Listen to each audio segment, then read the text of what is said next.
যারা বিগত সেশনগুলোতে ছিলেন তারা জানেন আমরা ইন্নাল ইনসান পর্যন্ত পড়েছিলাম।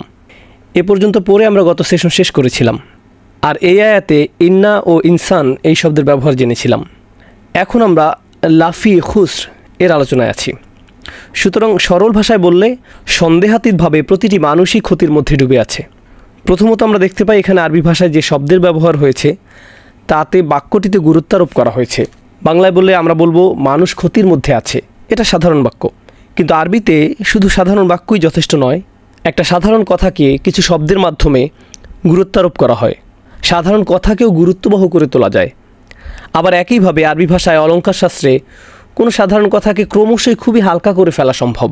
একে যেমন শক্তিশালী করা যায় তেমনি একে হালকাও করে ফেলা যায়। ব্যাকরণগতভাবে বললে এই বাক্যটিতে সর্বোচ্চ গুরুত্ব দেওয়া হয়েছে।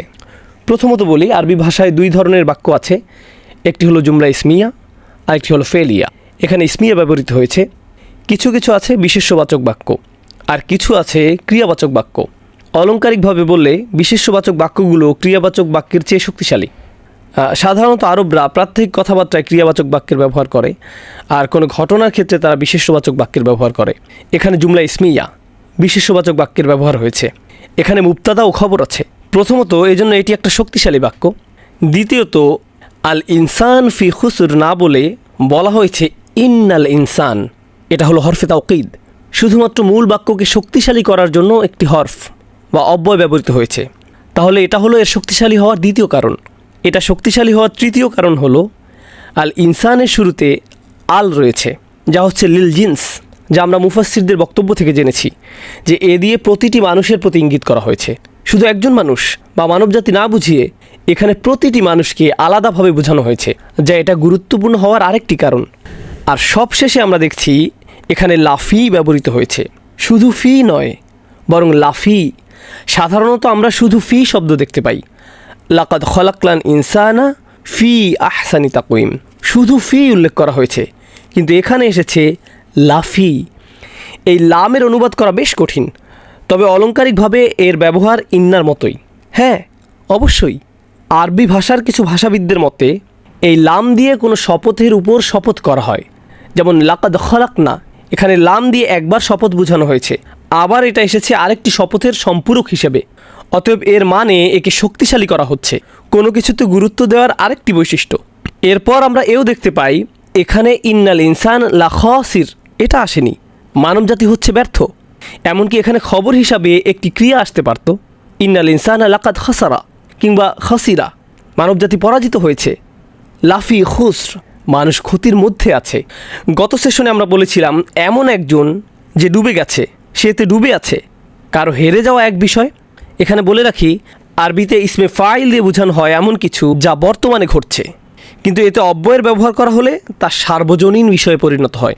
সে এতে ডুবে আছে, সে আগেও ডুবেছিল এবং সে ডুবেই থাকবে, এরকম বোঝায়। এখানে পুরো একটি দৃশ্যের অবতারণা করা হয়েছে। এই ফি শব্দটি দিয়ে এমন বোঝানো হয়েছে। আল মাযহারি মন্তব্য করেছেন এখানে তানভিন ব্যবহারের মাধ্যমে শুধু ক্ষতি বোঝানো হয়নি, বরং ভয়াবহ ক্ষতি বোঝানো হয়েছে। খুসরিন শুধুমাত্র এই তানভিন ব্যবহারের কারণে। সুতরাং একের পর এক ক্রমান্বয়ে নানা দিক থেকে এর গুরুত্ব বাড়িয়ে দেওয়া হয়েছে। আর এই সব কিছুর আগে সবার ঊর্ধ্বে আল্লাহ সূরাটি শুরু করেছেন ওয়াল আসর দিয়ে, যা একটি শপথ। আর এই শপথটি অন্য সব কিছুর মধ্যে রাগের বহিঃপ্রকাশ করে। আমরা গত সেশনে শপথের অন্যান্য উদ্দেশ্য নিয়ে আলোচনা করেছিলাম। শপথের আরেকটি উদ্দেশ্য হলো রাগ বা ক্রোধ। যেমন উদাহরণস্বরূপ আপনি বাচ্চাদের বললেন, আমি কসম করছি তুমি এখন থামো, আল্লাহর কসম তোমার শাস্তি আছে। যখন আপনি শপথ করে কোনো কথা বলেন, এটা আপনার রাগের বহিঃপ্রকাশ করে। সুতরাং আল্লাহ তাআলা এখানে কসম করছেন, যাতে তিনি মানুষের ক্ষতির মধ্যে ডুবে থাকার কথা উল্লেখ করছেন। এ দিয়ে বোঝা যাচ্ছে যে এই বাক্যটি বিশেষভাবে গুরুত্ববহ। তাহলে আমরা দেখতে পাচ্ছি এই বাক্যটিকে একের পর এক একটি দিক থেকে গুরুত্ববহ করে তোলা হচ্ছে। মানুষ ক্ষতির মধ্যে আছে বা মানবজাতি ক্ষতির মধ্যে ডুবে আছে, মানুষ ঘোরগ্রস্ত হয়ে আছে।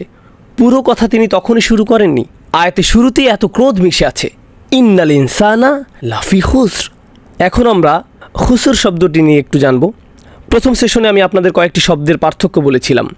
প্রথমত খুসর শব্দটি যেটা এখানে ব্যবহৃত হয়েছে, খুসরান যা কোরআনের অন্য জায়গায় ব্যবহৃত হয়েছে, আরেকটি শব্দ হলো খসারা। আর এদের মধ্যে পার্থক্য হলো, খুব সংক্ষেপে আমি মনে করিয়ে দিই, খুসরান হচ্ছে সবচেয়ে ভয়াবহ পর্যায়ের ক্ষতি। উদাহরণস্বরূপ যেমন আল্লাহ বলেন, খসিরাত দুনিয়া ওয়াল আখিরা যালিকা হুয়াল খুসরান। সে দুনিয়া ও আখিরাত উভয়ই হারিয়েছে, যা হলো সর্বোচ্চ পর্যায়ের ক্ষতি। এটা সবচেয়ে ভয়াবহ ক্ষতি।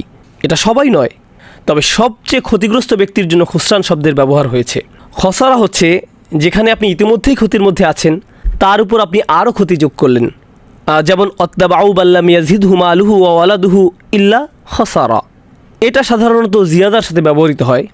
এটা শুধুই ক্ষতির পরিমাণ বাড়ায়, মানে হচ্ছে সেখানে আগে থেকেই কিছু ক্ষতি ছিল, এই শব্দটি দিয়ে আরও ক্ষতি বাড়ানো বোঝাচ্ছে। এটা এভাবেই ব্যবহৃত হয়েছে। কিন্তু খুসর হচ্ছে মূল রূপ, অর্থাৎ সাধারণভাবে পুরো মানবজাতিই ভয়াবহ ক্ষতির মধ্যে ডুবে আছে। সুতরাং খসিরা শব্দটি যেভাবে ব্যবহৃত হয়েছে তাতে এর অর্থ পরিণাম ভোগ করা এমনও বোঝায়। ক্ষতির সাথে পরিণাম ভোগ করা। ক্ষতি হচ্ছে সাধারণ অর্থ, ও খসিরা ফি বাইইহি অর্থ সে তার ব্যবসায় ক্ষতির পরিমাণ ভোগ করছে, এর সাথে সে তার মূলধন সহ হারিয়েছে। আমরা এটাও আগে বলেছিলাম, আপনি কোনো ব্যবসায় আপনার অর্থ বিনিয়োগ করলেন, শুধু এটাই না যে আপনি কোনো লাভ করতে পারেননি, একই সাথে আপনি এর মূলধন সহ হারিয়ে ফেলেছেন। এটাই হলো খুসর। আপনি যদি শুধু লাভ করতে না পারেন, আপনি ব্যর্থ হয়েছেন, কিন্তু এটা খুসর নয়। আপনি যদি ব্যবসায়ের মূলধন সহ সব কিছু হারিয়ে ফেলেন, মূলধনকে আরবিতে বলা হয় রাসুল মাল, যদি এটাও হারিয়ে যায় তাহলে সেটাই হলো খুসর। এমনকি যদি আপনি ধোঁকার শিকার হন, সেখানেও এটা ব্যবহৃত হয়। যেমন খসিরাত তিজারতুহু, এটার অর্থ হলো সে ব্যবসায় লস করেছে, কিন্তু এটাও বোঝায় যে সে কোনো ধোঁকাবাজির শিকার হয়ে ব্যবসায় ধরা খেয়েছে। কেউ তাকে ধোঁকা দিয়েছে, কেউ প্রতারণা করেছে, এর ফলে সে ব্যবসায় ক্ষতিগ্রস্ত হয়েছে। সুতরাং এই খুসরের অর্থের মধ্যেও ক্ষতির বিশেষত্ব আছে। ধোঁকার মধ্যে বিশেষ রকমের ধোঁকা, যার ফলে সে ক্ষতিগ্রস্ত হয়েছে। খসিরাত তিজারতুহু এর বিপরীত শব্দ হলো রবিহাত তিজারতুহু, তার ব্যবসায় লাভ হয়েছে। সে কেবলমাত্র মূলধন বিনিয়োগ করেনি, বরং এখান থেকে অনেক লাভও করেছে। আল্লাহ এই শব্দের ব্যবহার করেছেন। আমরা খুসরান শব্দ নিয়ে কিছুটা জানলাম। এবার আমরা এই আয়াতে আল ইনসান শব্দটি নিয়ে কিছুটা জানব। আমরা এটা আগে শাব্দিকভাবে জেনেছি, এখন আমরা আলেমদের মন্তব্য পড়ব। প্রথমেই আল ইনসান লিল জিন্স। এখানে আল ইনসান শব্দটি দিয়ে সমস্ত মানুষকে বোঝানো হয়েছে। অর্থাৎ যখন আল্লাহ তাআলা বলেন মানুষ গভীরভাবে ক্ষতির মধ্যে ডুবে আছে, এর কোনো ব্যতিক্রম নেই। কারণ আরবিতে জিন্স দিয়ে কোনো কিছুর পুরোটা বোঝানো হয়। এটা পড়ে কেউ যেন মনে না করে আমি না, বরং অন্য কেউ, আমার মনে হয় আমার প্রতিবেশী, কিংবা হয়তো কাফিরদের বোঝানো হয়েছে। জিন্স দিয়ে এমন কিছু বোঝানো হয় না, এটা পুরোপুরি সার্বজনীন বাক্য। আর দ্বিতীয়ত জামাকশারিতে আমরা পাই আন্নান নাসা ফি খুসরানিন মিন তিজারতিহিম ইল্লা সালিহিনা ওয়াহদাহুম, অর্থাৎ মানুষ স্বীয় কাজের জন্য ভয়াবহ ক্ষতির মধ্যে আছে। অন্যভাবে বললে তারা তাদের শ্রম, অর্থ, সময় দিয়ে ভাবে তারা তা থেকে লাভ করতে পারবে, কিন্তু তা থেকে তারা শুধুই ক্ষতিগ্রস্ত হয়। ইল্লা সালিহিন, সৎকর্মশীলগণ ব্যতীত, ওয়াহদাহুম, কেবলমাত্র তারাই, আল্লাহুম্মা জাআলনা মিনহুম, কেননা তারা হচ্ছে সেই মানুষ যারা দুনিয়ার চাকচিক্য উপভোগের বদলে আখিরাতকে কিনে নিয়েছে। সালিহিনরা এই ব্যবসায়ী করে, ফারাবিহু ওয়া সাইবু, তারাই লাভবান এবং তারা খুশি। আর যারাই তাদের শত্রু ছিল, আর যারাই ব্যবসায়ের বিরোধী ছিল, তারা ক্ষতির মধ্যে নিমজ্জিত থাকবে এবং হারিয়ে যাবে। এরপরে আমরা শাওকানির কিছু মন্তব্য দেখব। তিনি বলেন প্রতিটি মানুষই প্রতিনিয়ত কেনাবেচার মধ্যে আছে, অর্থাৎ তারা একে অপরের সাথে বেশি লাভ করার প্রতিযোগিতায় আছে এবং তারা একে অপরের উপরে ওঠার প্রতিযোগিতায় আছে, তারা এর মধ্যে ডুবে আছে। আর আপনারা খেয়াল করলে দেখবেন এরকম কিছু আমরা সূরা তাকাসুরে পড়েছিলাম। এই তাফসিরটি সূরা তাকাসুরের সাথে মিল আছে। সে তার সময় ব্যয় করেছে। আমর দিয়ে এখানে বয়সের বিভিন্ন সময়কাল বোঝানো হয়েছে। যৌবন একটি সময়কাল, প্রাপ্তবয়স্ক একটি সময়কাল, মধ্য বয়স, শেষে বৃদ্ধকাল। সে তার পুরো জীবন সব সুযোগ দুনিয়ায় ব্যয় করেছে। লাফিনুক্স, পুরোটাই ক্ষতির মধ্যে। ওয়াসারফাল আমার ফি আমাল দুনিয়া লাফিনুক্স, তার সবই ক্ষতির মধ্যে। অদলাল, এবং অপচয়। আনিল হক হাত্তা ইয়ামুত, সে মৃত্যু পর্যন্ত সত্য থেকে বিচ্যুত হয়েছে এবং পুনরুত্থিত হয়েছে। অকিলাল মুরাদ বিল ইনসান আল কাফির, আমরা এটা আগেও আলোচনা করেছি, কিন্তু এখানে মুফাসসিরদের মন্তব্যও দেখতে পাচ্ছি। এখানে বলা হয়েছে এই সূরায় আল ইনসান শব্দটি দিয়ে কাফিরদের বোঝানো হয়েছে। ইন্নাল ইনসানা লাফি খুসর, এটা দিয়ে কেউ কেউ বলেছেন এর অর্থ ইন্নাল কাফিরা লাফি খুসর অকিলা জামাতুল মিনাল কুফার। বলা হচ্ছে এখানে কাফিরদের একটি গ্রুপকে বোঝানো হচ্ছে। অহমুল গনি আল মুগিরা, আল আস বিন ওয়াইল, ওয়াল আসওয়াদ বিন আব্দুল মুত্তালিব। অন্যরা বলছেন না, এটা হচ্ছে রাসূল সাল্লাল্লাহু আলাইহি সাল্লামের জীবদ্দশায় কাফিরদের একটি বিশেষ গ্রুপ, যেমন ওয়ালিদ বিন মুগিরা, আস ইবনে ওয়াইল, আসওয়াদ বিন আব্দুল মুত্তালিব, লাআনাহুমুল্লাহ, যাদের এককভাবে এই সূরায় বোঝানো হয়েছে। তবে শাওকানী রাহমাহুল্লাহ বলেন এই দুইটি অর্থের মধ্যে প্রথম অর্থটি গ্রহণযোগ্য। স্বাভাবিকভাবে কাফির বোঝানোই এখানে উদ্দেশ্য। আবার এই মন্তব্যের সমালোচনাও আমরা দেখতে পাই। ওয়াকাল আল আখশাফ ফি খুসরি ফি হালক, আখফাশ রাহিমাহুল্লাহ বলেন যখন আল্লাহ বলেন ফি খুসুর, সে ক্ষতির মধ্যে আছে, তিনি বুঝিয়েছেন সে ঘোরের মধ্যে আছে। হালাকা, হালাকা শব্দের অর্থ করুণ মৃত্যু। একটি হলো মউত বা মৃত্যু, কিন্তু হালাকা হলো করুণ মৃত্যু, যেমন অ্যাক্সিডেন্টে মৃত্যু, এমন অপঘাতের মৃত্যু, অর্থাৎ সে নিজেকে এমন করুণ পরিণামের দিকে নিয়ে যায়। অকল আল ফাররা উকুবা, ফারা বলেন এটা হচ্ছে নিষ্ঠুর পরিসমাপ্তি। উকুবা অর্থ এমন সমাপ্তি যেটা দেখে অন্যরা ভয় পেয়ে যায়, অর্থাৎ এমন মৃত্যু যা দেখে অন্যরাও সতর্ক হয়ে যায়। অন্যের উকুবা, যেটা দেখে আপনি নিজেকে সেখানে দাঁড় করান, তার সাথে যা হয়েছে তা যেন আপনার সাথে না হয়, এটাই হচ্ছে উকুবা। এরপর ইবনে জাইদ রাহিমাহুল্লাহ বলেন লাফিসার, লাফি খুসির দিয়ে এখানে লাফিসার বোঝানো হয়েছে, মানে সে শয়তানিতে ডুবে আছে, কেননা মানুষ শয়তানি কাজের মাধ্যমে মূলত চূড়ান্ত ক্ষতির মধ্যে পড়ে যায়। আর সাকিত রাহমাহুল্লাহর মন্তব্য দেখি। আর সাকিত রাহমাহুল্লাহ বলেন আল ইনসান শব্দটি এক বচনের হলেও এটা দিয়ে স্বাভাবিকভাবে পুরো মানব জাতিকে বোঝানো হয়েছে। এরপর আমরা ইমাম ইবনে তাইমিয়া রাহমাহুল্লাহর খুবই মূল্যবান একটা মন্তব্য দেখতে পাই। এমনকি এটা এতই শক্তিশালী যে এটা মুফতি মোহাম্মদ শফি তার উর্দু তফসির মাআরিফুল কোরআনে উল্লেখ করেছেন। এটা বাংলাতে অনুদিত হয়েছে, তবে এর অনুবাদটি খুবই উচ্চমানের হয়নি। আপনারা যারা উর্দু পড়তে পারেন চেষ্টা করবেন উর্দুতে পড়তে, কিন্তু যারা উর্দু জানেন না তারা অন্তত এর অনুবাদটি পড়তে পারেন। ইবনে তাইমিয়া রাহিমাহুল্লাহর এই মন্তব্যে এমন কি আছে যে আমি আপনাদের এভাবে পড়তে বলছি? তিনি বলেছেন মানুষ দুটো বিষয়ের কারণে দিনের সত্যতা স্বীকার করতে চায় না। দুটি বিষয়ের কারণে মানুষ নিজেদের বাঁচাতে পারে না। তাহলে কয়টি বিষয় আছে যাতে আপনি নিজেকে বাঁচাতে পারেন না? দুইটি বিষয়। সেগুলো হলো আমরা কোরআনে পাই আল্লাযীনা আমানু ওয়া আমিলুস সলিহাত। এরপরে কি? আমিলুস সলিহাত। এটা আমরা কোরআনের সবখানে পাই, তাই না? তারা বিশ্বাস করে এবং কাজ করে, তারা বিশ্বাস করে এবং কাজ করে। যদিও আমরা এটা এখনও বিস্তারিত আলোচনা করিনি। আল্লাহ ঈমান দিয়ে কী বুঝিয়েছেন, আল্লাহ সৎ কাজ দিয়ে কী বুঝিয়েছেন, এটিকে আমরা মৌলিক শব্দ হিসেবে ব্যবহার করি। এটা এখন প্রচলিত বাক্য হয়ে গিয়েছে। মূলত এটাই হলো ইবাদতের রাস্তা, নিজেকে বাঁচানো এবং আখিরাতে সফল হবার এটিই পথ। প্রথমটি ঈমান, দ্বিতীয়টি সৎ কাজ। ইবনে তাইমিয়া রাহিমাহুল্লাহ বলেন মানুষের সামনে দুটি বাধা আছে, যে জন্য তারা ঈমান ও সৎ কাজ থেকে নিজেদের নিমিত্ত রাখতে পারে না। সেই দুটি বিষয় কি? তিনি বলেন একটি হচ্ছে শুবহাত, অপরটি হচ্ছে শাহওয়াত। এগুলোর অর্থ কি? শুবহাত অর্থ সন্দেহ, শাহওয়াত অর্থ আকর্ষণ, কামনা। তাহলে তিনি যে দুটি বিষয়ের কথা বলছেন যেগুলো মানুষকে সত্য স্বীকার করতে দূরে রাখে, সেগুলো হলো সন্দেহ ও আকর্ষণ। তিনি এ দিয়ে কী বুঝেছেন? দেখুন, আপনি যখন কাউকে এই দিনের দাওয়াত দেন, আপনি মূলত তাদের অনেক কিছু ছাড় দেওয়ার কথা বলছেন। সত্যি আপনি তাদের অনেক কিছু ছেড়ে দেওয়ার কথা বলছেন, অনেক কিছু ছাড় দেওয়ার কথা বলছেন। কলেজে আমার একজন বন্ধু ছিল, বিশাল দেহি, ফুটবল খেলতে ভালোবাসতো, আর আমরা ইসলাম নিয়ে সবসময় আলোচনা করতাম। তো একদিন আমি বললাম, ভাই তুমি কেন ইসলাম কবুল করছো না? সে বলল, আমি মদটা ছাড়তে পারবো না বন্ধু, আমি সত্যি এটা পারবো না। এটা সত্যিই বেশ মজার। তার বাধাটা কোথায়? সে কিন্তু দ্বিধায় নেই, সন্দেহ তার বাধা নয়, সে এটাকে সত্য বলে মেনে নিয়েছে, আকর্ষণ তার জন্য বাধা। অন্যরা হয়তো বলবে আমি পার্টি করা বাদ দিতে পারবো না, আমি মেয়েদের সঙ্গ বাদ দিতে পারবো না, আমি নেশা করা বাদ দিতে পারবো না, আমি এটা বাদ দিতে পারবো না, সেটা বাদ দিতে পারবো না। এগুলো সবই আকর্ষণ। একদিকে আমরা পাই যারা বলে এটা সত্য, কিন্তু নিষিদ্ধ জিনিসের প্রতি টান আমার এতই বেশি যে আমি এটা বাদ দিতে পারবো না, এটা একটা সমস্যা। অন্যদিকে আরও সমস্যা আছে। এমন অনেকে আছে যারা আসলেই এর সত্যতার ব্যাপারে সন্দিহান, যারা আসলেই এর সত্যতার ব্যাপারে সন্দিহান। তুমি কিভাবে জানলে যে তোমার ধর্মই একমাত্র সঠিক? আরও অনেক ধর্ম আছে, সেগুলো কি ভুল? সেই সব মানুষ কোথায় যাবে? তারা সবাই জাহান্নামে যাবে, এটাই তোমাদের বিশ্বাস? এটা আমি মানতে পারলাম না। আমি খুব বেশি চিন্তিত নই, কিভাবে এটা একমাত্র সঠিক পথ? আচ্ছা, যদি এটাই একমাত্র সঠিক পথ হয়ে থাকে, তাহলে কেন সবাই এটা মানছে না? এই ধরনের নানা প্রশ্ন তার মাথায় ঘুরতে থাকে। এভাবে তারা কিসের মধ্যে পড়ে যায়? সন্দেহে। এটাই হলো মানুষের সন্দেহের বাধা। এই দুইটির যে কোনো একটি অবশ্যই আপনাকে দিন থেকে দূরে রাখছে, এই দুইটির একটি। আর এখানে বলে রাখি, বেশিরভাগ মানুষের সমস্যা কিন্তু সন্দেহের নয়, বেশিরভাগ মানুষের সমস্যা হলো আকর্ষণ। এরপর তারা যখন আকর্ষণে পড়ে যায়, তখন শয়তান তাদের কাছে এসে নতুন ভাইরাস ছড়িয়ে দেয়, সেটা হলো সন্দেহ। তাই যখন আপনি তাদের দিনের দাওয়াত দেন, তারা বলে আমি সন্দেহে আছি, কিন্তু আসল সমস্যা তাদের সন্দেহে না। আসল সমস্যা কোথায়? আকর্ষণে। অন্যভাবে বললে, একটা হলো সাইকোলজিক্যাল সমস্যা, অপরটা হলো ইন্টেলেকচুয়াল সমস্যা।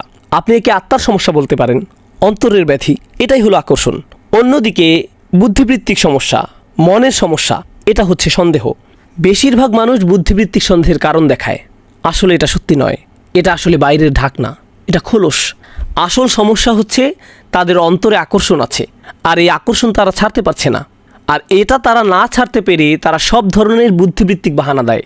এমনকি আপনি যখন তাদের সব প্রশ্নের জবাব দেন, এতে সত্য উন্মোচিত হয়ে পড়ে, তারা না পেরে বলে আমি পরিবর্তিত হতে চাই না, আমি এটা ছাড়তে চাই না। তারা এতটাই আটকে যায় যে তারা এখন এখান থেকে বের হতে পারে না। এখন কেন আমি এই মন্তব্যটিতে গুরুত্ব দিচ্ছি? দেখুন, সূরার শেষে আল্লাহ বলছেন ইল্লাল্লাযীনা আমানু ওয়া আমিলুস সলিহাত, কিন্তু তিনি এখানে আরও দুটি বিষয়ের উল্লেখ করেছেন, ওয়াতাওয়াসাউ বিল হক ওয়াতাওয়াসাউ বিস সবর। ইবনে তাইমিয়া রাহিমাহুল্লাহ বলেন, ওয়াতাওয়াসাউ বিল হক, সত্য কোন জিনিসকে ধ্বংস করে? সন্দেহ। সত্যে সন্দেহের বিরুদ্ধে একটি অস্ত্র। তাহলে ওয়াতাওয়াসাউ বিল হক একটি বাধা দূর করে, তাহলে অন্য বাধাটি কি? শাহওয়াত, আকর্ষণ, কামনা। সেই আকর্ষণগুলির বিরুদ্ধে যুদ্ধ করার জন্য কেবল সত্য জানাই যথেষ্ট নয়, আর কি থাকতে হবে? সেগুলোর প্রতি ঝুঁকে না পড়ার সামর্থ্য, নিজেকে আটকানো, নিজেকে নিয়ন্ত্রণ করার ক্ষমতা। এটা কোথা থেকে আসবে? ওয়াতাওয়াসাউ বি আস-সবর। দেখেছেন, এই দুইটি বাধা যেগুলো মানুষকে ঈমান ও সৎকাজ থেকে দূরে রাখে, সেগুলো এখানে ওয়াতাওয়াসাউ বিল হক ওয়াতাওয়াসাউ বিস সবর কত সুন্দরভাবে ফুটে উঠেছে। এই মন্তব্যটি আমাদের জন্য খুব বেশি গুরুত্বপূর্ণ মনে হয়েছে আমার কাছে। এখন আমরা আরও কিছু মন্তব্য পড়ব। আমি আমার নোট থেকে আপনাদের এটা বলবো যাতে আমি কিছু মিস করে না ফেলে, ইনশাআল্লাহ তাআলা। প্রথম মন্তব্যটি কেবল এই আয়াতটি নিয়ে। দেখুন, এই দুইটি আয়াতে আল্লাহ সুবহানাহু ওয়া তাআলা খুবই কঠিন একটি বাস্তবতা তুলে ধরেছেন। এর মধ্যে একটি হলো, মানুষ তাদের নিজেদের সমস্যা নিয়ে নিজেদের আচ্ছন্ন করে রেখেছে। আল্লাহ বলেছেন মানুষ ক্ষতির মধ্যে আছে, তাই না? ক্ষতির কথা মাথায় আসলেই আমরা ভাবি জাহান্নামের আগুন বা বিচারের দিন ইত্যাদি ইত্যাদি। কিন্তু আল্লাহ যেভাবে এই পৃথিবীতে মানুষ সৃষ্টি করেছেন, আগে তিনি এই ব্যাপারে বলেছেন।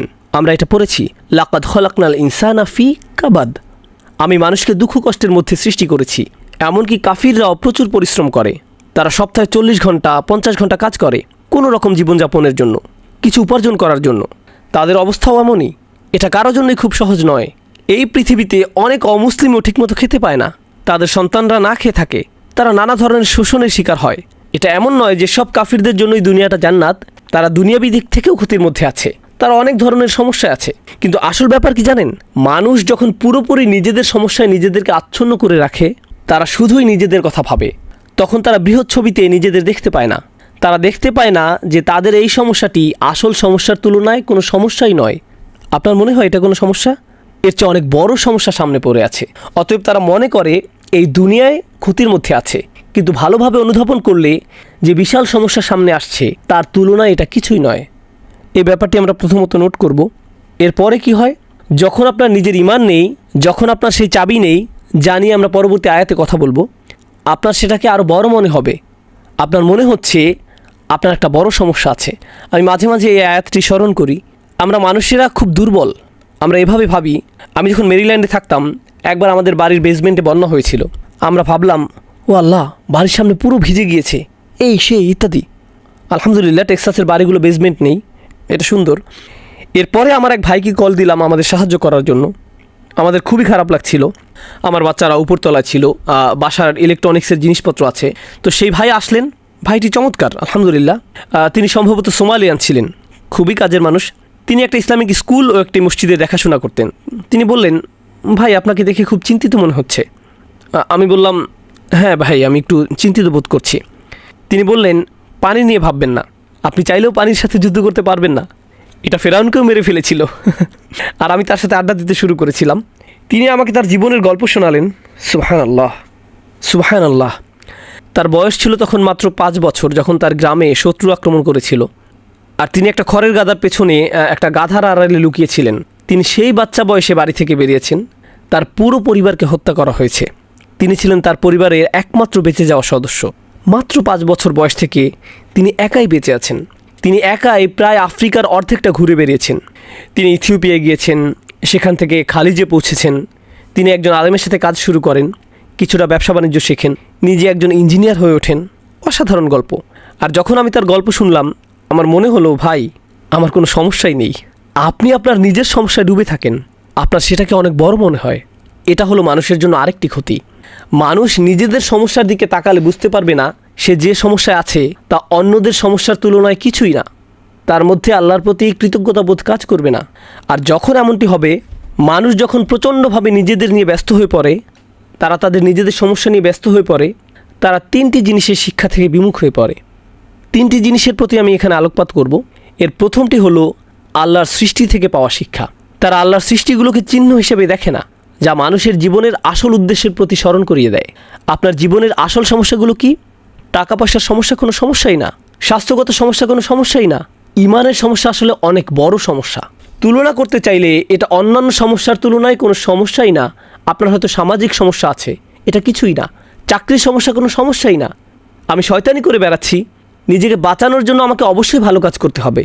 তুলনা করলে এটা অন্য সমস্যাগুলোর তুলনায় অনেক বড় সমস্যা। আর আল্লাহর আয়াত দেখে, আল্লাহর সৃষ্টি দেখে স্বাভাবিকভাবেই আপনার স্রষ্টার কথা মনে হতে হবে। আপনার মধ্যে কৃতজ্ঞতা বোধ জন্মাবে আর আপনার জীবনের উদ্দেশ্যে স্মরণে আসবে। তারা এইসব সৃষ্টিকে একটা নিদর্শন হিসেবে দেখতে ব্যর্থ হয়। অন্যভাবে বললে তারা ইতিহাসের শিক্ষা নিতে জানে না। এটাই এই সূরায় বলা হয়েছে।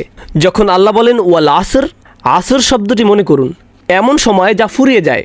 আপনি যদি শুধু ইতিহাসের দিকে তাকান, দেখতে পাবেন কত শত মানুষ ব্যর্থ হয়ে চলে গিয়েছে।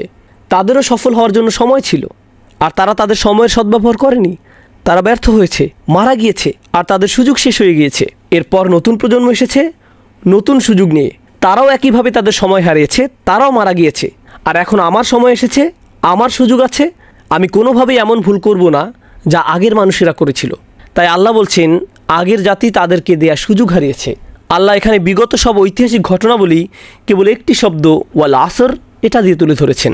সেটি হলো যারা চূড়ান্ত ক্ষতির মধ্যে পড়েছে, তারা সবাই নিজেদের সময়ের সদ্ব্যবহার করতে ব্যর্থ হয়েছে। তারা দেরি করে ফেলেছে। মিন কবলিয়া ইয়াতি আযাবিন আলিম, কোনো আযাব আসার আগেই সময়ের সদ্ব্যবহার করে নাও। আর সবশেষে ওহির নিদর্শনের ব্যাপারে বলবো, যখন আপনি নিজের সমস্যার ব্যাপারে বেশি চিন্তিত, আপনি কোরআনের দিকে তাকাতে ভুলে যান। আপনি ওহির প্রতি আগ্রহ হারিয়ে ফেলেন। আপনি রাসূলুল্লাহ সাল্লাল্লাহু আলাইহি সাল্লামের নির্দেশের কথা ভুলে যান। আমি কিভাবে আমার জীবন পরিচালনা করব, আমি সামনে কোন দিকে যাব, কারণ তখন আপনি শুধুমাত্র আপনার নিজের ক্যারিয়ার নিয়ে ভাবেন। আপনি নিশ্চয়ই রাসূল সাল্লাল্লাহু আলাইহি সাল্লাম থেকে কোনো ক্যারিয়ার টিপস বা প্রোগ্রামিংয়ের কোনো কথা শুনবেন না। আপনি কোরআন থেকে সেটা পাবেন না। কিন্তু আপনি যদি জানতে চান আমি কোথায় আমার সম্পদ খরচ করব, আমি কিভাবে আমার বাচ্চাদের বড় করব, প্রতিবেশীদের সাথে আমার কেমন আচরণ করা উচিত, বাবা মায়ের প্রতি আমার কী কর্তব্য রয়েছে, আপনি যদি এভাবে ভাবা শুরু করেন আমি কি কি ভালো কাজ করতে পারি, তাহলেই আপনি কোরআনের দিকে ফিরবেন, তাহলেই আপনি নবী করিম সাল্লাল্লাহু আলাইহি সাল্লামের দিকে ফিরবেন। সুতরাং এরকম নিজেদেরকে নিয়ে ব্যস্ত থাকা ব্যাপারটাই মানুষের জন্য একটা ক্ষতি। এরপর শাহ ওয়ালিউল্লাহ দেহলভী রহমাহুল্লাহর একটা অসাধারণ উক্তি আপনাদের সাথে শেয়ার করব। এটা সূরা আসরের ব্যাপারে। এই আয়াতে আসর শব্দটির সাথে মানুষের ক্ষতির সম্পর্ক নিয়ে শাহ ওয়ালিউল্লাহ দেহলভী রহমাহুল্লাহ কোরআনের কিছু আয়াতের জন্য একটা বিশেষ শব্দ ব্যবহার করেছেন। তিনি এটাকে বলেন আত-তাযকির বি আইয়ামিল্লাহ, আল্লাহর দিনগুলোর মাধ্যমে স্মরণ। আল্লাহর দিন কোনগুলো?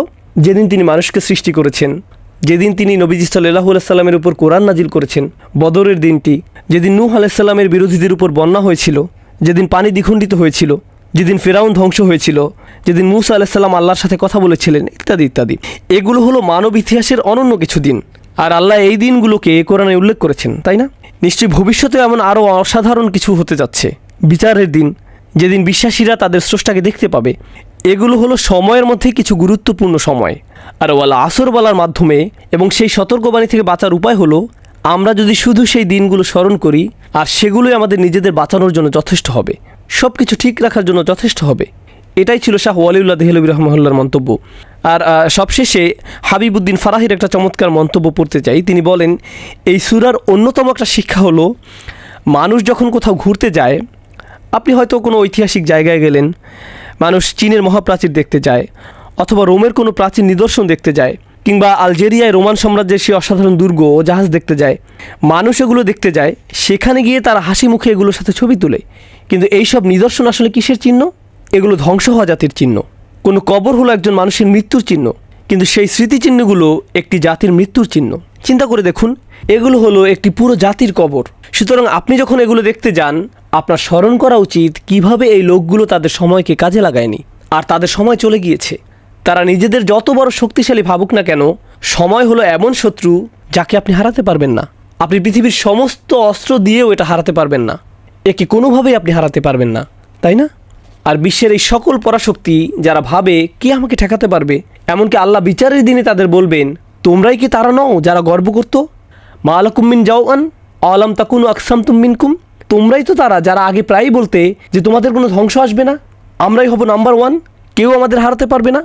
আসলে সময় তোমাদের হারিয়ে দিয়েছে। তিনি বলেন, প্রাচীন নিদর্শন দেখতে গেলেও সূরা আসরের কথা স্মরণ হওয়া উচিত।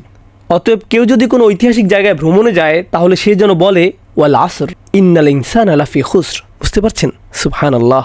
এটা ছিল এই ব্যাপারে সর্বশেষ মন্তব্য। এখন আমরা ক্ষতি নিয়ে কিছু ব্যাপারে জানব।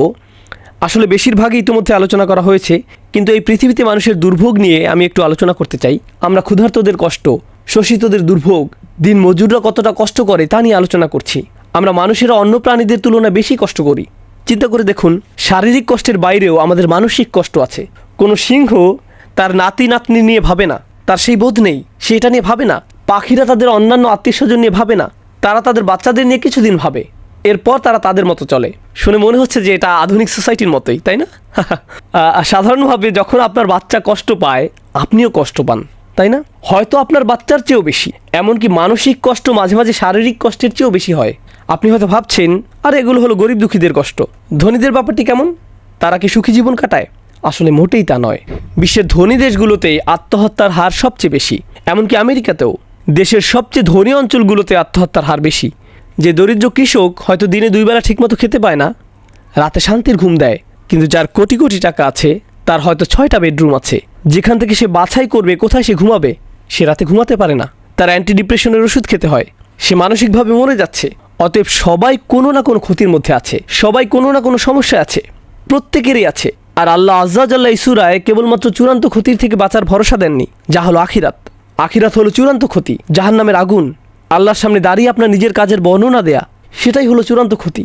বরং তিনি এই দুনিয়ায় কিভাবে ক্ষতি থেকে বাঁচা যায় সেটাও বলে দিয়েছেন। কিভাবে ডিপ্রেশন থেকে বাঁচা যায়, কিভাবে অস্বস্তি থেকে বাঁচা যায়, কিভাবে ভয় শোষণ থেকে বাঁচা যায়, তিনি আমাদেরকে এই সব কিছুর সমাধান দিয়েছেন এই আয়াতে। ইল্লাল্লাযীনা আমানু ওয়া আমিলুস সলিহাত। আমরা যখন এই সমাধানটি ভালোভাবে বোঝার চেষ্টা করব, এটা শুধু আখিরাতের সমাধান নয়, এটা দুনিয়ারও সমাধান। কারণ দিন শেষে মানুষের চরম ক্ষতি আখিরাতে হলেও দুনিয়াতে অনেক ক্ষতি হয়ে থাকে, এখানেও ক্ষতি হয়। আর আল্লাহ তাআলা এই অনন্য সূরাটিতে দুটি সমাধানই একসাথে দিয়েছেন। আল্লাহ তাআলা বলেন, ইয়া আইয়ুহাল ইনসান ইন্নাকা কাদিহুন ইলা রাব্বিকা কাদহান ফামুলাকিহ। অসাধারণ আয়াত। ওহে ভুলমনা মানুষ, তুমি ধীরে ধীরে এগিয়ে যাচ্ছ, তুমি ক্রমশই এগিয়ে যাচ্ছ। তুমি এটা পছন্দ করো বা না করো, তুমি ক্রমশই আল্লাহর দিকে এগিয়ে যাচ্ছ, আর তুমি অবশ্যই তার সাথে সাক্ষাৎ করবে। তুমি যাই ভাবো না কেন, তুমি এর কোনো প্রস্তুতি নিয়েছো বা নাওনি, তুমি গুরুত্ব দাও বা না দাও, তুমি এটা শুনতে চাও কিংবা না চাও, প্রতি মুহূর্তেই তুমি তার সাথে দেখা করার দিকে এক ধাপ করে এগিয়ে যাচ্ছ। প্রতিটি দিন পার হচ্ছে আর তুমি তার সাথে দেখা করার জন্য একটু একটু করে এগিয়ে যাচ্ছ। তুমি পাপের মধ্যে তোমার জীবন কাটাতে পারো, পার্টি করে তোমার সময় কাটাতে পারো, যেন কোনো আগামীকাল নেই। আসলে আগামীকাল বলে কিছু আছে এবং সেটা আসছে, আর তখন তুমি তার সাথে দেখা করবে। অতএব এটাই হলো সেই অসাধারণ শিক্ষা যা এই সূরায় অন্তর্নিহিত আছে। এখন আমি আপনাদের এই দুইটিকে একত্রিত করে বলবো। একটি হলো দুনিয়ার ক্ষতি, অপরটি হলো আখিরাতের ক্ষতি।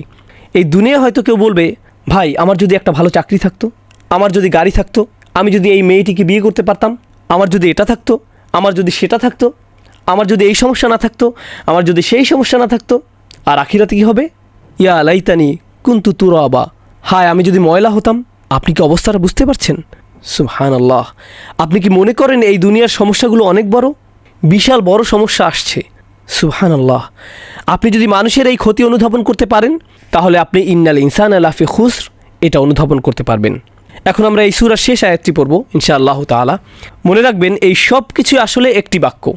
এই পুরো সূরাটি আল আসর ইন্নাল ইনসানা লাফি খুসর ইল্লাল্লাযীনা আমানু ওয়া আমিলুস সলিহাত ওয়া তাওয়াসাউ বিল হক ওয়া তাওয়াসাউ বিস সবর। ভাষাগতভাবে এটি আসলে একটি বিবরণ, একটি আলোচনা, এগুলো বিচ্ছিন্ন নয়। আমরা এতক্ষণ যে ব্যতিক্রমী গুণগুলো নিয়ে আলোচনা করেছি, এমন মানুষ সবসময় সংখ্যায় কম হয়, আর এই ব্যতিক্রমী গুণগুলো যাদের মধ্যে থাকে না, এরা সবসময় সংখ্যায় বেশি থাকে। অন্যভাবে বললে, যারা ক্ষতির মধ্যে আছে এরাই সংখ্যায় বেশি, আর যারা সফল মানুষ তাদের সংখ্যা কম। সমাজের আরেকটা ব্যাপার আমাদের জানা প্রয়োজন। আসলে এভাবেই পৃথিবী চলে।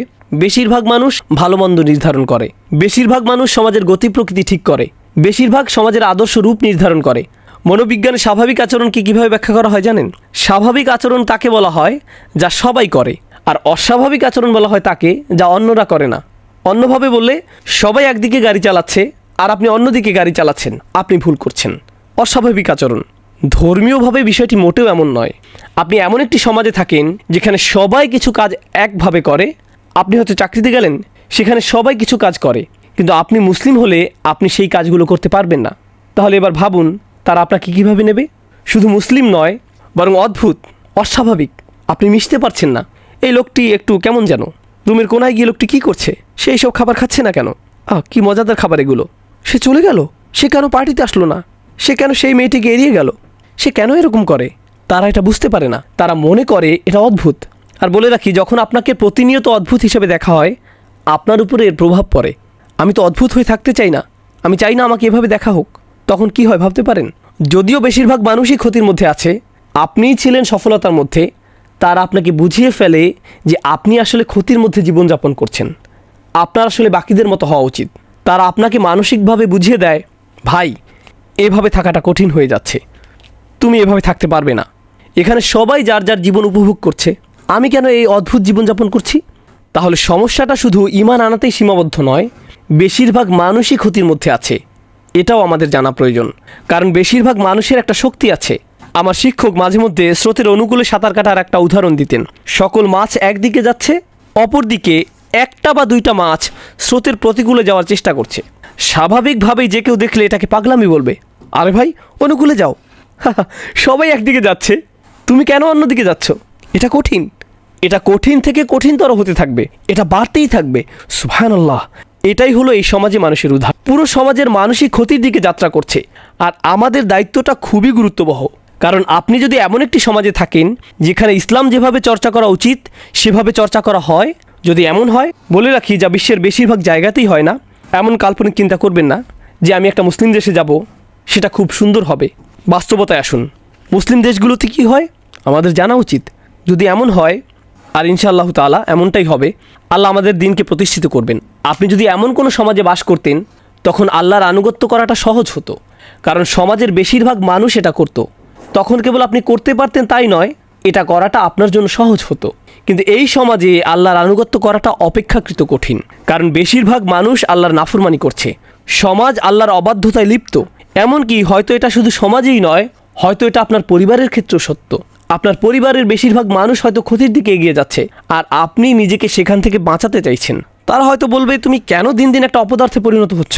উল্টো হয় তারাই আপনাকে ব্যর্থ বলবে। কিছুটা হাস্যকর, কারণ আসলে তারাই ব্যর্থতার দিকে যাত্রা করছে। সুবহানাল্লাহ। এটা একটা অসামান্য চিত্র যার প্রতি আমাদের নজর দেওয়া উচিত, যা এই আয়াতে ব্যতিক্রম হিসেবে তুলে ধরা হয়েছে। ইল্লাল্লাযীনা আমানু ওয়া আমিলুস সলিহাত ওয়া তাওয়াসাউ বিল হক ওয়া তাওয়াসাউ বিস সবর। এই ব্যাপারে প্রথমেই যা বলবো তা হলো, যখন আল্লাহ মানুষের কোনো ক্ষতির কথা বলেন, সেখানে এক বচন ব্যবহার করা হয়, আল ইনসান। যদিও শুরুতে সব মানুষ নিয়ে আলোচনা করা হয়েছে, আমরা এর আগে দায়িত্বের ব্যাপ্তি নিয়ে আলোচনা করেছি, সেখানেও এক বচন ব্যবহৃত হয়েছে। এর অর্থ কি জানেন? দিন শেষে আপনি ভাবতে পারেন আপনি সমাজের অনুসরণ করছেন, আপনি সমাজের অনেককে আপনার সাথে পাবেন, আপনার পরিবার আপনার সাথে আছে, আপনার গোত্র আপনার সাথে আছে, আপনার দেশ আপনার সাথে আছে, কিন্তু যখন আপনার কোনো ভুলের ক্ষতিপূরণ দিতে হবে, কেউই আপনার সাথে থাকবে না, আপনি নিজেই এর ক্ষতিপূরণ দিবেন। মানুষ সমাজ অনুসরণ করে, কিন্তু যখন সময় আসবে, ওয়াতাকাত্তাআত বিহিমুল আসবাব, সকল সুসম্পর্ক শেষ হয়ে যাবে।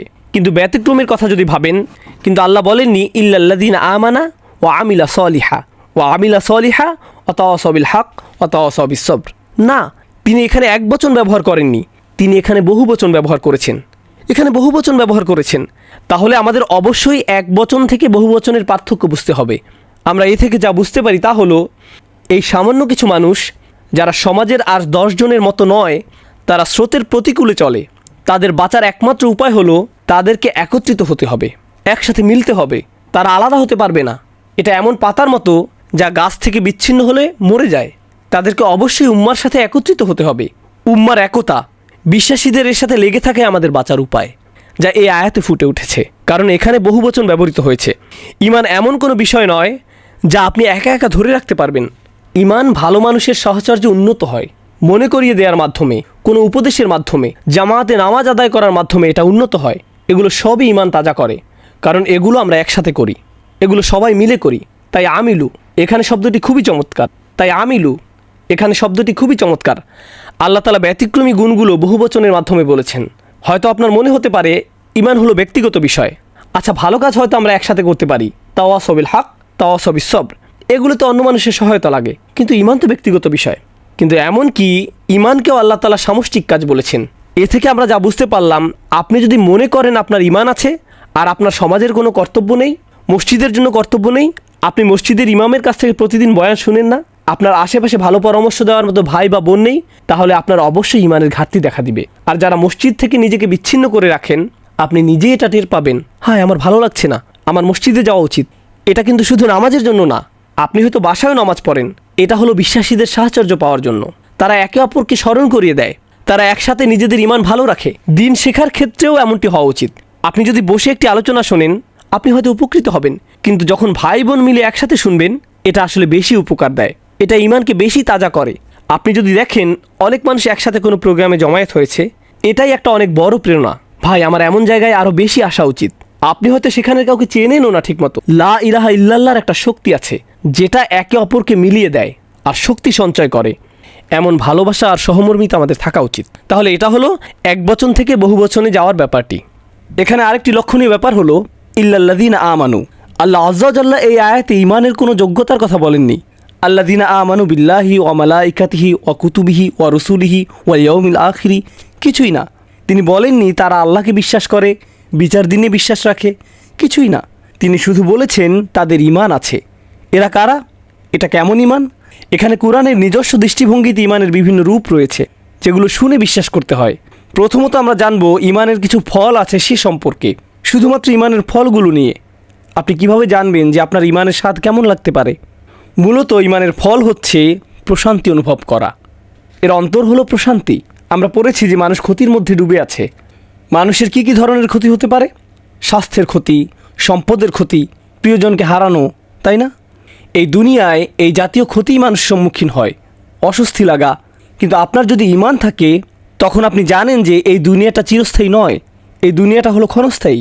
আর আল্লাহ তাআলা আখিরাতে যা রেখেছেন তার তুলনায় এই দুনিয়াটা কিছুই না। মাতাউদ দুনিয়া ফিল আখিরাতি ইল্লা কলিল। না আসলে হায়াতুদ দুনিয়া, এটা হবে মাতাউল হায়াতুদ দুনিয়া ফিল আখিরাতি ইল্লা কলিল। এটা সূরা তাওবায় আছে। তিনি বলেন এই দুনিয়ায় কি এমন আছে, আখিরাতের তুলনায় এর কার্যকারিতা কতটুকু? খুবই সামান্য। আপনি যদি সত্যি সত্যি এটা বিশ্বাস করেন, আপনার যদি এতে ঈমান থাকে, আপনার যদি ফামা উতিতুম মিন শাইইন ফামাতাউল হায়াতুদ দুনিয়া এতে ঈমান থাকে, আপনাকে যাই দেয়া হোক না কেন সেটা দুনিয়াবি জিনিস। এই আয়াতটিতে আল্লাহ বলেন তোমার যা আছে, না তোমাকে যা দেয়া হয়েছে, ফামা উতিতুম তোমাকে যা দেয়া হয়েছে। আপনাকে যখন কোনো কিছু দেয়া হয় যা আসলে আপনার নিজের নয়, এটা আসলে যে আপনাকে এটা দিয়েছে তার। সুতরাং যখন এটা আপনার কাছ থেকে নিয়ে নেওয়া হয়, আপনি বলেন আসলে এটা তো আমার শুরু থেকেই ছিল না, কারণ তিনি আমাকে এটা দিয়েছিলেন, তার এটা নিয়ে নেওয়ার অধিকার আছে। যখন এটা আপনার নিজের আর সেটা হারিয়ে ফেলেন, আপনি বলেন ভাই আমি বিশ্বাস করতে পারছি না যে আমি আমার টাকা হারিয়ে ফেলেছি, আমার বাড়ি, আমার গাড়ি, আমার বাচ্চা, আমার স্ত্রী। কিন্তু যদি আপনি অনুধাবন করতে পারেন এই সবই আপনাকে দেয়া হয়েছিল, এগুলো সবই আপনাকে দেয়া নিয়ামত, যখন এগুলো আপনার কাছ থেকে নিয়ে নেওয়া হয়, এমনকি যখন আমাদেরকেই নিয়ে নেওয়া হয়, আমরা কি বলি? আমরা বলি ইন্না লিল্লাহি ওয়া ইন্না ইলাইহি রাজিউন। নিশ্চয়ই আমরা আল্লাহর। আমরা কিভাবে নিজেদের বলে দাবি করি, যেখানে আমরা নিজেরাই আল্লাহর, আমরা নিজেরাই তার কাছে ফিরে যাব? বিশ্বাসীদের মনোভাব পরিবর্তিত হয়। আমি আপনাদের ঈমানের কেবল ছোট একটি দিক তুলে ধরেছি, কারণ আমরা বলেছি ঈমানের বেশ কয়েকটি দিক আছে, হয়তো সামনে আমরা সেগুলো নিয়ে আলোচনা করব, কিন্তু অন্তত ঈমানের ফলগুলো নিয়ে আমি আলোচনা করতে চাই। প্রথম ফল হচ্ছে প্রশান্তি। আপনি আপনার স্ত্রীর সাথে প্রশান্তি অনুভব করেন। আপনি গরিব হন বা ধনী, আপনি অসুস্থ হন বা স্বাস্থ্যবান, আপনি তরুণ হন বা বয়স্ক, আপনার যদি ঈমান থাকে আপনার প্রশান্তি থাকবে। আপনি নিজের সাথে প্রশান্তি অনুভব করবেন, আপনি আল্লাহর সাথে প্রশান্তি অনুভব করবেন। আর বলে রাখি, বেশিরভাগ মানুষই এটা উপভোগ করে না, বেশিরভাগ মানুষই শান্তিতে নেই, এরা শান্তি খুঁজে বেড়ায়। আপনি কি মনে করেন যে মানুষ কেন একটা মুভি দেখা শেষ করে সাথে সাথে আরেকটা নিয়ে বসে? তারা প্রশান্তি পেতে চায়, আনন্দ, মজা, তাদের অন্তরটা একটু শান্তি পেতে চায়। কেন তারা একটা গাড়ি কিনে আরেকটার পেছনে ছোটে, একটা বাড়ি কিনে আরেকটার পেছনে ছোটে? আমরা এমন কেন করি? কারণ আমাদের অন্তর শান্ত নয়। কিন্তু আল্লাহ বলেন আলা বিযিক্রিল্লাহি তাতমাইন্নাল কুলুব। আল্লাহর স্মরণের মাধ্যমেই অন্তরগুলো প্রশান্ত হয়, শান্ত হয়। এটাই হলো ঈমানের আসল ফল। আর যখন আপনার এটা আছে, আপনার কোনো ক্ষতি নেই, কোনো ক্ষতি নয়। আরেকটি বাস্তব জীবনের উদাহরণ দিচ্ছি, এরপর আমরা সামনে আগাবো ইনশাআল্লাহ তাআলা। যে ঘটনাটি বলছি এটা আমার একটা বন্ধুর ঘটনা। সে নিউ অরলিন্সে থাকে। আমার এই বন্ধুটির বড় একটা গাড়ির ব্যবসা ছিল। তার দোকানে বেশ দামি গাড়ি ছিল। সে মুসলিম পরিবারের। তার এই সকল গাড়ির জন্য সে নগদ টাকা নিত। ব্যাংকের ঝামেলায় সে পড়তে চায়নি। জার্মান গাড়ি, দামি জাপানি গাড়ি। তার দোকানটা পাম গাছে ঘেরা খুব সুন্দর একটা জায়গায় ছিল। প্রতি মাসে সে লক্ষ লক্ষ টাকার গাড়ি বিক্রি করত। ব্যবসা ভালোই চলছিল। এরপর ক্যাটরিনা ঝড় আসলো। ঝড়ে পুরো ব্যবসা পানিতে তলিয়ে গেল। একটা মাত্র গাড়ি বেঁচেছিল, সম্ভবত LS 400, উন্নত লেক্সাস। আমি যখন তার ও তার বাবার সাথে দেখা করতে গেলাম, সে তখন সেই লেক্সাসে করে পিজা ডেলিভারি করছিল। এটাই ছিল তার চাকরি। এখন আপনি ভাবুন, সে কোথায় থেকে কোথায় গেল, কেমন ধরনের জীবনযাপন, কেমন ধরনের আর্থিক লেনদেন থেকে কেমন ধরনের জীবনে সে প্রবেশ করলো, যেখানে সে পিজা ডেলিভারি করে, একটা পিজা রেস্টুরেন্টে কাজ করে, কিন্তু তার মুখে বড় একটা হাসি ছিল। আমি তার দিকে তাকালাম। ভাই, মানুষ এই ধরনের ব্যবসায়িক ক্ষতির মুখে পড়লে মানুষের ঠিকমতো খাওয়া দাওয়া হয় না। তারা আত্মহত্যা করে, তারা মাটিতে লুটিয়ে পড়ে। তারা এটা একেবারেই নিতে পারে না, তারা এটা নিতেই পারে না। কিন্তু এটা কিসের হাসি? সে বলল, যখন ব্যবসা ভালো চলছিল, আমাদের মসজিদে যাওয়ার সময়টুকু ছিল না। আমি আমার বউকে ঠিকমতো দেখতাম না, বাচ্চাদের সাথে দেখা হতো না। এখন সুবহানাল্লাহ, আমরা প্রতি ওয়াক্তের নামাজ মসজিদে পড়ি, থাকার জন্য মাথার উপর ছাদ আছে, প্লেটে খাবার আছে। আমরা কেন অখুশি হব? আমাদের কৃতজ্ঞ হওয়া উচিত। সুবহানাল্লাহ, ঈমান থাকলে এটা কোনো ক্ষতিই না, এই ধরনের ক্ষতিও কোনো ক্ষতি না। কিন্তু আপনার যদি ঈমান না থাকে, তাহলে এটা একটা ক্ষতি। এরপর আপনি পড়ে যাবেন, আপনি বাঁচতে চাইবেন না। মানুষ আত্মহত্যা করতে চায় কারণ সে এই মেয়েকে বিয়ে করতে চায়, কিন্তু সে তো অন্য একজনকে বিয়ে করেছে। এরপর সে ব্রিজ থেকে লাফ দেয়। সত্যিকারের ঘটনা, 90-এর দশকে নিউ ইয়র্কে ঘটেছিল। একজন এক মেয়েকে বিয়ে করতে চেয়েছিল, সে অন্য একজনকে বিয়ে করে, ফলে সে ব্রুকলিন ব্রিজ থেকে লাফ দিয়ে আত্মহত্যা করে, নিজেকে শেষ করে দেয়। খুবই দুঃখজনক ঘটনা। কখন এমনটি ঘটে? যখন আপনি আল্লাহ ছাড়া অন্য কিছুকে প্রাধান্য দেন। আর আল্লাহকে প্রাধান্য দিলে আপনার অন্তরে প্রশান্তি আসবে। আর এটা ততক্ষণ আসবে না যতক্ষণ আপনার ঈমান নেই। এটা ক্ষতি থেকে বাঁচিয়ে দিবে। ইল্লাল্লাযীনা আমানু, এটাই প্রথম বিষয়। এরপর আল্লাহ বলেন, ওয়া আমিলুস সলিহাত। আমি যেভাবে আমার নোটটি সাজিয়েছি, আমি প্রথমে কঠিন শব্দগুলো নিয়ে বলবো আর সাথে কিছু মন্তব্য যোগ করব। এরপর পুরো আয়াতে প্রকাশ করব এবং শিক্ষাগুলো নিয়ে আলোচনা করব। তবে শুরুতে আমরা এর শব্দগুলো নিয়ে আলোচনা করি। ওয়া আমিলু, আমল শব্দটি আরবিতে ফেইলের সমার্থক। একটি হলো আমল, অপরটি হলো ফেল। আমল হলো সচেতনভাবে করা কোনো কাজ, কিন্তু ফেইল অসচেতনভাবে করা কোনো কাজ। উদাহরণস্বরূপ, আমি এখন শ্বাস নিচ্ছি, এটা আমল নয়, ফেইল। আমি হাঁটছি, এটা ফেইল হতে পারে, কারণ আমি প্রতি কদমে এটা নিয়ে ভাবছি না। আপনি হাঁটতে গেলে বলেন না, হে সামনে আগাই, আপনি এটা করেন না। এটা বলতে গেলে অসচেতনভাবেই করা কাজ। যখন আপনি চোখ খোলেন, সেটা কোনো আমল নয়, সেটা ফেল। কিন্তু যখন আপনি কারোর সাথে কথা বলেন, যখন আপনি কাজে যান, যখন আপনি গাড়ি চালান, যখন আপনি প্রয়োজনীয় জিনিসপত্র কেনেন, এগুলো সবই আমল, কারণ এগুলো সবই সজ্ঞানে সচেতনভাবে করা কাজ। আপনি এটা নিয়ে ভেবেছেন, তারপর করেছেন। সুতরাং এখানে আল্লাহ আজ্জা ওয়া জাল্লা আমাদের বুঝিয়েছেন, আমাদের প্রত্যেকটি কাজের জন্য জবাব দিতে হবে যা আমরা সচেতনভাবে করি, কারণ এগুলোই হলো আমাদের আচরণ। বলে রাখি, আমাদের দিনে সবার প্রতি অনুগ্রহ করা হয়েছে। এমন অনেক মানুষ আছেন যাদের নিজেদের সচেতনতার উপর কোনো নিয়ন্ত্রণ নেই। তারা নিজেদের বিবেচনা বোধ হারিয়ে ফেলেন, তাদের বিভিন্ন মানসিক সমস্যা থাকে। আমাদের দিনে তারা হলেন গায়রে মুকাল্লাফ, তাদেরকে তাদের আচরণের জন্য জবাব দিতে হবে না। কিন্তু আমল শব্দ দিয়ে সচেতনভাবে করা কাজ বোঝায়। আর এরপর এসেছে আমিলুস সলিহাত। সলিহাত শব্দটি মূলত একটি বিশেষণ। এটি সালাহা শব্দ থেকে এসেছে, যেটার অর্থ হলো মিলিয়ে দেয়া বা সংশোধন করা। এটা খুবই শক্তিশালী একটা শব্দ। এটা দিয়ে দুইটা জিনিস বোঝায়। এখন আমার ভয় হচ্ছে সম্ভবত আমরা আজকে সূরা আসর শেষ করতে পারবো না। এরপরে আরও একটা সেশন লাগবে ইনশাআল্লাহ তাআলা, আরেকটি সেশন লাগবে। যাই হোক, আর সলিহাত শব্দটি মূলত একটি বিশেষণ। আল্লাহ বলেন তারা ভালো করে। সহজ অনুবাদ করলে ভালো। বাংলায় ভালো শব্দটি মূলত একটা বিশেষণ, আর বিশেষণের একটা বিশেষ্য প্রয়োজন হয়, ভালো কাজ। বিভিন্ন অনুবাদে আমরা দেখি আর তারা ভালো কাজ করে। এখানে সালেহ শব্দটি দিয়ে ভালো বোঝানো হয়, তাহলে কাজ শব্দটি কোথায়? এটা আরবিতে নেই। থাকলে এমন হতো, ওয়া আমিলু আল আমালা আস-সলিহাত। যদি আমল শব্দটি সেখানে থাকতো, কিন্তু এটা উজ্জ্ব আছে, এটা মাহজুফ, এটা এখানে ইঙ্গিত করা হয়েছে। এখন এখানে যে বিষয়টিতে আলোকপাত করতে চাই তা হলো কয়েকটি বিষয়। প্রথম বিষয়টি হলো আমল।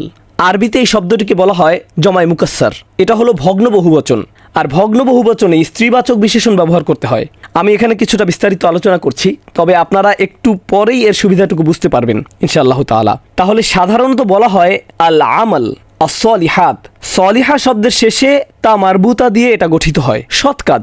কিন্তু আল্লাহ সুবহানাহু ওয়া তাআলা বলছেন আল আমল আস-সলিহাত, জমায় মুজাক্কার সালিম, এটা হলো স্ত্রীবাচক বহুবচন। তাহলে আস-সলিহাত শুধু তা মারবুতা, যা সাধারণত বলা হয়ে থাকে, কিন্তু এখানে তা মারবুতা না দিয়ে স্ত্রীবাচক বহুবচন আনার পার্থক্য কি?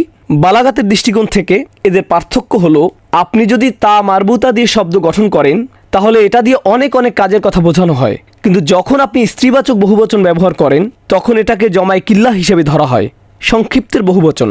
যখন আল্লাহ বলছেন আমি তোমাদের যে সৎ কাজ করতে বলছি তা অগণিত নয়, সেগুলো কয়েকটি, আমি তোমাদের কাছ থেকে অনেক বেশি কিছু চাচ্ছি না, তোমাকে শুধু অল্প কিছু ভালো কাজ করতে হবে।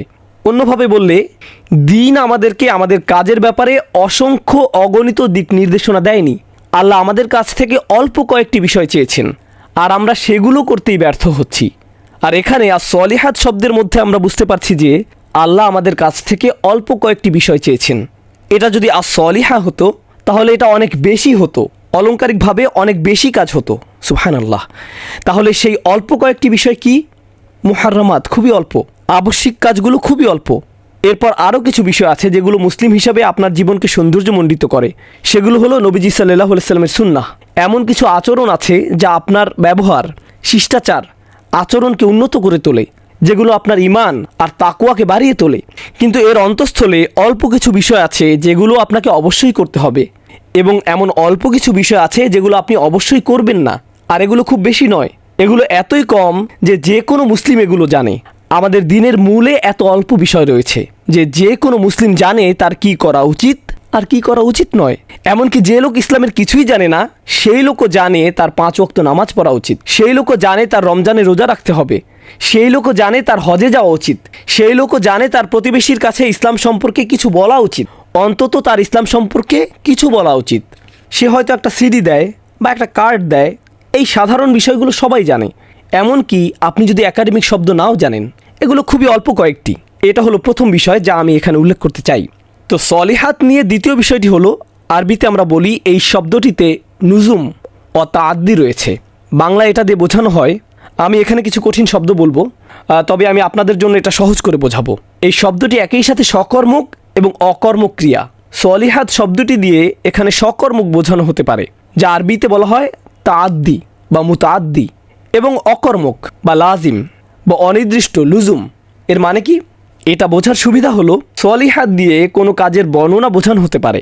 সালেহ মানে হলো যা সংশোধন করে, তাহলে এগুলো হলো সংশোধিত কাজ, এগুলো সবই সংশোধিত ভালো কাজ, এমন কাজ যা মূলত ভালো এবং এর ফলাফলও ভালো, তখন এটা হবে লাজিম।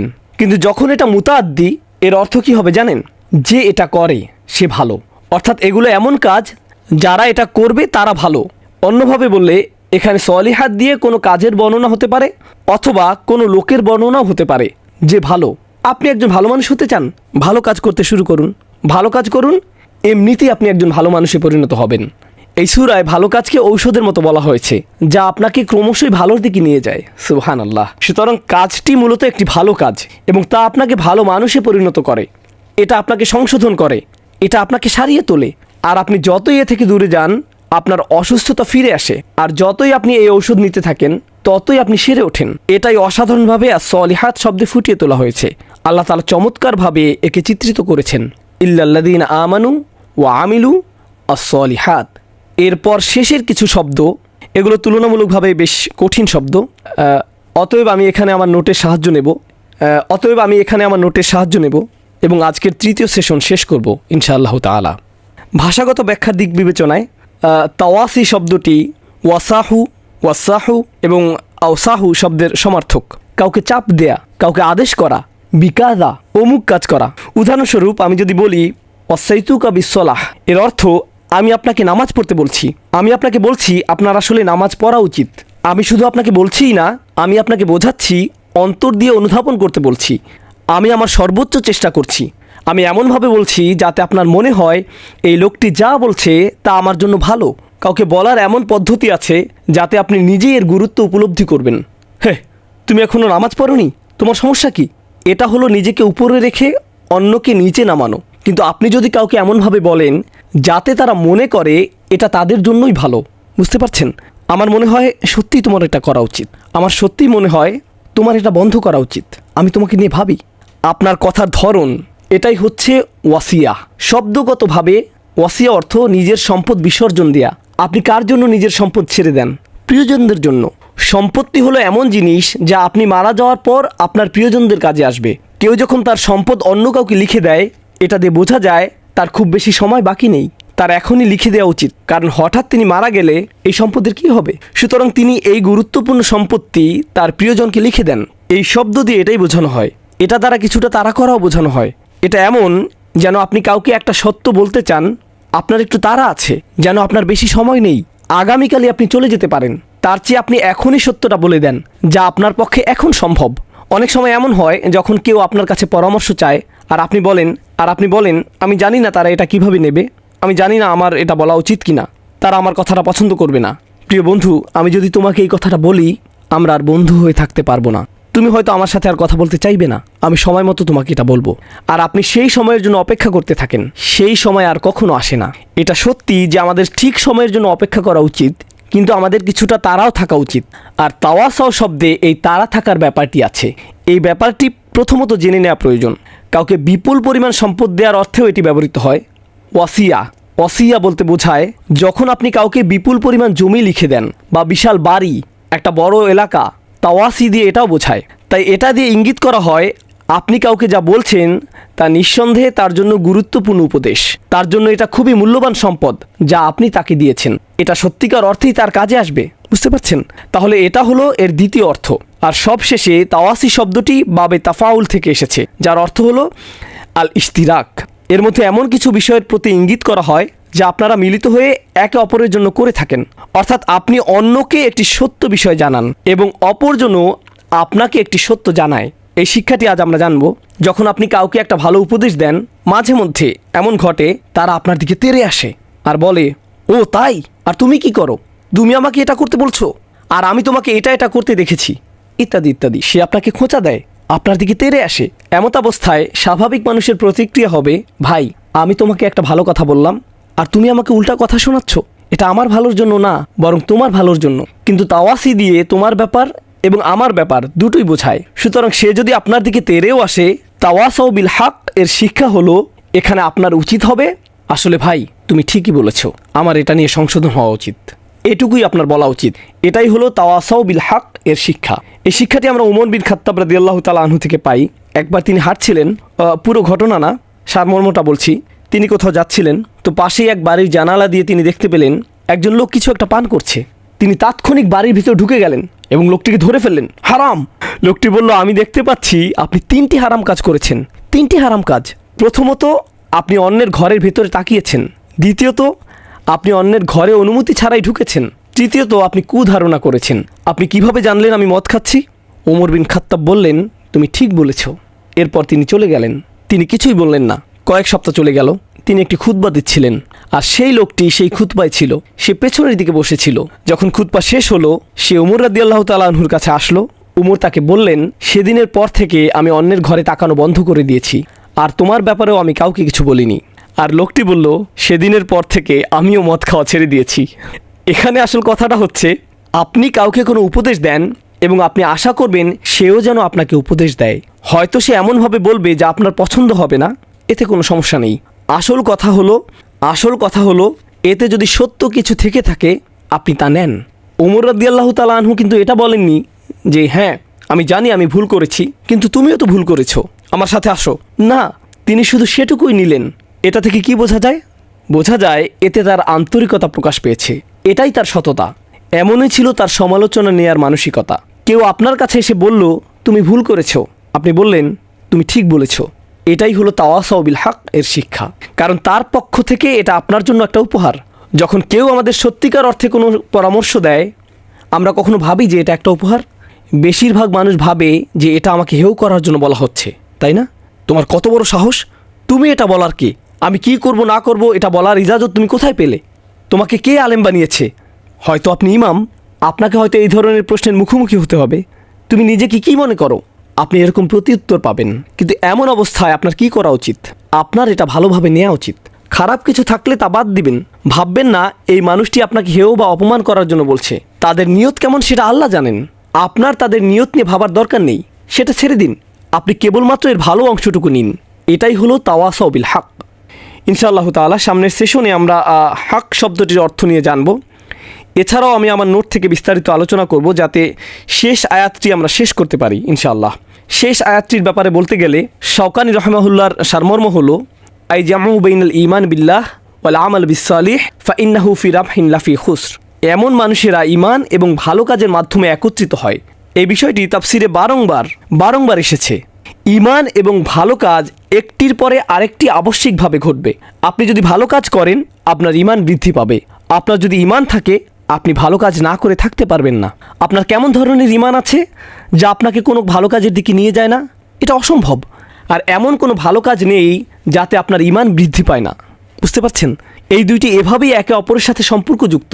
অতএব যদি কেউ এই দুইটি করতে পারে, ফাইন্নাহুম ফি রিব, তারা অবশ্যই লাভ করবে, তাদের কোনো ক্ষতি হবে না। যদি কেউ ঈমান এবং ভালো কাজের মধ্যে সমন্বয় ঘটাতে পারে, তাদের কোনো ক্ষতি হবে না। যদি কেউ ঈমান এবং ভালো কাজের মধ্যে সমন্বয় ঘটাতে পারে।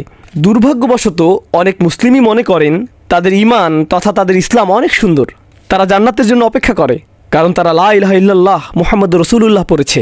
ধর্মতাত্ত্বিক ঐতিহাসিকভাবে কোনো ধরনের বিতর্কগুলো না জেনেই এই মাযহাবে ঈমান ও আমল নিয়ে এটা বলা হয়েছে, বা অন্য মাযহাবে ভিন্ন কথা এসেছে, এ ধরনের কোনো বিতর্কে না গিয়েই মনোবিজ্ঞানের দৃষ্টিভঙ্গি থেকে বললে মানুষ মূলত কোথাও আশ্রয় চায়। যেমন খ্রিস্টানদের কাছে একটা আশ্রয় আছে। আমি ইতোমধ্যে ঈশ্বরের নাম নিয়েছি, আমি এটা উচ্চারণ করেছি, আমি বলেছি যে যিশুকে ভালোবাসি, এখন আমি যা ইচ্ছা তাই করব। হয়তো মাদক ব্যবসা করব, এতে আর কোনো সমস্যা নেই, আমি বেঁচে যাব। আমাদের মুসলিম সমাজেও এই একই মানসিকতা রয়েছে। যখন কেউ বলে আমি একজন মুসলিম, হ্যাঁ আমি হয়তো কিছু ভুল কাজ করি, আমি হয়তো অনেক হারাম কাজ করি, কিন্তু ভাই আমার তো টিকিট কাটা হয়েই গেছে।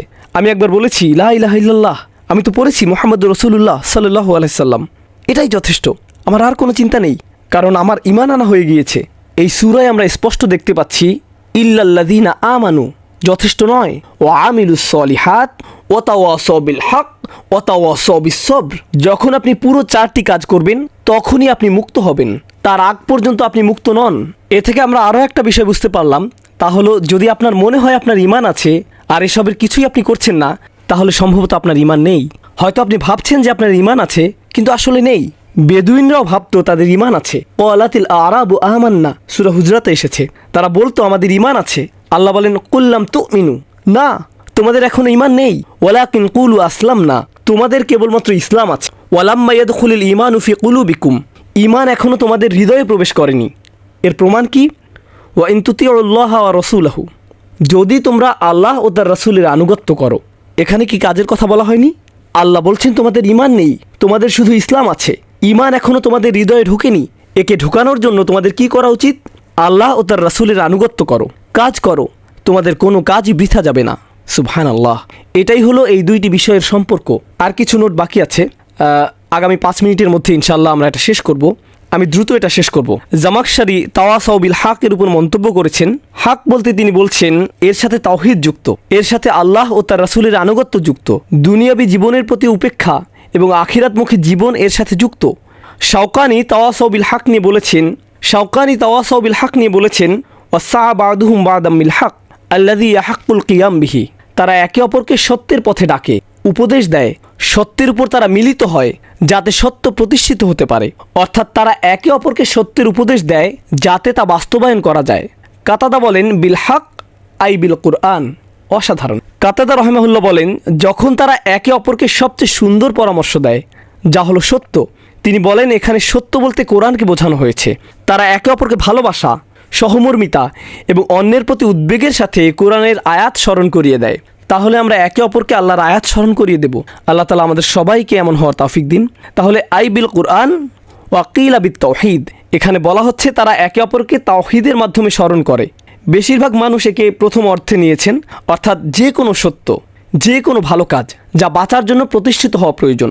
ইবনে কাসির রাহিমাহুল্লাহ বলেন আল্লাযীনা আমানু বিকুলুবিহিম, যারা সত্যিকার অর্থেই অন্তর থেকে বিশ্বাস করে, ও আমিলুস সলিহাতি বিজাওয়ারিহিম, আর তারা তাদের প্রতিটি অঙ্গ দিয়ে ভালো কাজ করে। অর্থাৎ যখন তারা অন্তরকে সমর্পণ করলো, তাদের পুরো শরীরও ভালো কাজের প্রতি সমর্পণ করলো। ওয়াতাওয়াসাউ বিল হক ওয়া হুয়া আদাত তাআত, এবং তারা একে অপরের সাথে সত্যের উপর মিলিত হয় এবং সকল আনুগত্যের কাজ করে। ওয়াতারকুল মুহাররামাত, এবং যে সকল হারাম কাজ আছে তা থেকে দূরে থাকে। ওয়াতাওয়াসাউ বিস-সবর আই আলাল মাসাইল ওয়াল আকবার, তারা একে অপরকে কঠিন সাধনার পরামর্শ দেয়, অর্থাৎ সকল ধরনের বাধা বিপত্তি, সব ধরনের পরিস্থিতিতে তারা তাদের অধ্যবসায়, তাদের সবর বজায় রাখে। এমনকি ভালো কাজের প্রতি আদেশ এবং খারাপ কাজের প্রতি নিষেধ করার কারণে তারা যদি নির্যাতনের শিকারও হয়, অর্থাৎ যখন আপনি ভালো কাজের প্রতি আদেশ দিবেন এবং খারাপ কাজ থেকে দূরে থাকতে বলবেন, তখন আপনাকে এর ফল ভোগ করতে হবে। আপনি সমস্যায় পড়বেন, আপনি হয়তো নির্যাতনের শিকারও হবেন, আর সেই সময় একে অপরকে সবর করার কথা বলবেন। ইয়া তাবিরু তাওয়াসাউ বিল হক মিনাল খাস বাদাল আম। অন্যরা তাওয়াসাউ বিল হক নিয়ে বলেছেন, এখানে শাওকিতি রহমাহুল্লাহ বলছেন এটা সাধারণের বাইরে একটি বিশেষ কাজ। তিনি এখানে বলতে চেয়েছেন যে আমিলুস সলিহা, তারা ভালো কাজ করে এবং একে অপরকে ভালো কাজের কথা বলাও একটি ভালো কাজ, এবং একে অপরকে ভালো কাজের কথা বলাও একটা ভালো কাজ। তাহলে অনেক ভালো কাজের কথা বলে আলাদাভাবে একটি ভালো কাজের কথা কেন? এটা হলো আল খাস বাদাল আম, এটা হলো একটি বিশেষ ভালো কাজ যা সাধারণের বাইরে আলাদাভাবে বলা হয়েছে, তাই এটি বিশেষ গুরুত্বপূর্ণ, বা একে হয়তো সহজেই ভুলে যাওয়া যায়। এটাই তিনি বলতে চেয়েছেন। লিআন্নাহু দাখিল ফি আমালিস সলিহাত, কারণ এটা সাধারণ ভালো কাজের অন্তর্ভুক্ত। জামাখশারি তাওয়াসাউ বিস-সবর নিয়ে বলেছেন, আল্লাহ তার বান্দাকে যা দিয়ে পরীক্ষা করেন তার প্রতি সবর করা এবং খারাপ কাজের প্রলোভনে না পড়া। অন্যভাবে বললে, বিশ্বাসীকে বিভিন্ন সময় প্রলোভনে ফেলা হবে, তাকে বিভিন্ন আকর্ষণীয় বস্তুর সম্মুখীন হতে হবে, সে লোভে পড়তে পারে, কামনা তাকে পেয়ে বসতে পারে, সেই সময় তাকে সবর করতে হবে, সেসবের প্রলোভনে পড়া যাবে না। আল্লাহ আমাদেরকে তার অবাধ্য হওয়া থেকে রক্ষা করুন। আর পরিশেষে এর ফলাফল ওয়াজআলা তাওয়াসাউ বিল হক ওয়াজআলা তাওয়াসাউ বিস-সবর ক্বালিল ওয়া তাওয়াসাউ বিল হক দালিলিন আলা আযীমি কদরিহি।